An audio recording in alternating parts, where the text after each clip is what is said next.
वेद में विज्ञान कहाँ है? मैं क्या नीचे बैठ जाओ। पहली बात तो ऋग्वेद भाषण का पढ़ लो, सारा विज्ञान मिल जाएगा। बोले आज तक कोई करके दिखाया नहीं, कहीं खोज होती है तो कहते हैं वेद में लिखा, शास्त्र में लिखा, रामायण में भारत में लिखा, करके तो दिखाओ। तो गल तो ठीक कहता है बंदा, यदि गल मननी चाहिए। मैं क्या ठीक है, I will show you the science the technology in the Veda. आपको मैं दिखाऊंगा करके।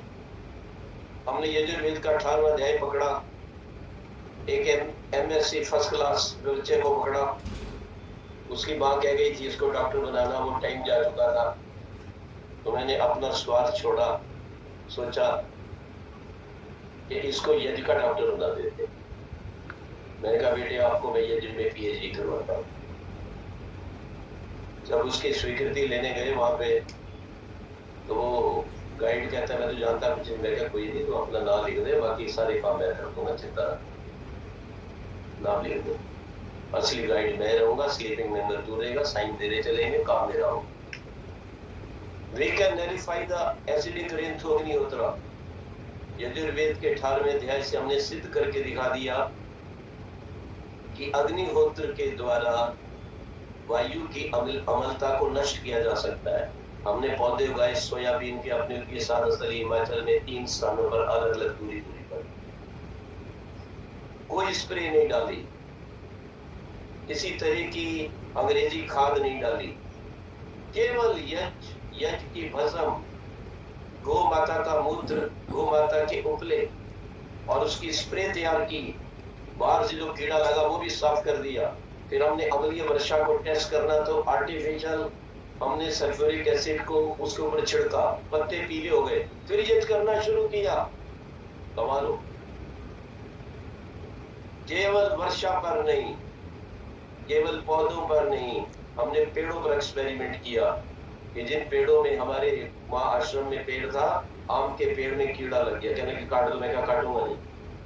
उसके नीचे बैठ के यज्ञ किया, यज्ञ की राख घोल के डाल दी। अगले दिन इतने अच्छे फल आए कि आश्रम से लेकर दिल्ली तक के लोगों को मैंने खिलाया वो आम के फल। वो आम होते नहीं है, जो लोग आते हैं श्रद्धावश लेके आते हैं हमारे लिए, तो इसलिए वो गुठली उन्होंने फेंकी, वो आम लग गए।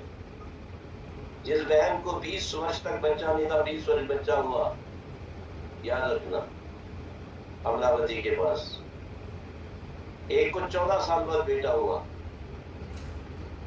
जयपुर के अंदर कांग्रेस की लीडर थी। मैंने कहा देशभक्त बनाना बच्चे को। एक को 4 साल के बाद बच्चा हुआ हैदराबाद में, याद रखना। तो ये यज्ञ आपकी घर को शुद्ध करता है, आपके जीवन को शुद्ध करता है, आपको भगवान से मिलाता है, आपके पानी को एल्कलाइन बनाता है। किसी भी चीज में आप यज्ञ की राख डाल देंगे, कीड़ा नहीं लगेगा। और सबसे बड़ी बात है, वो जीवन को पवित्र करके भगवान से जोड़ता है।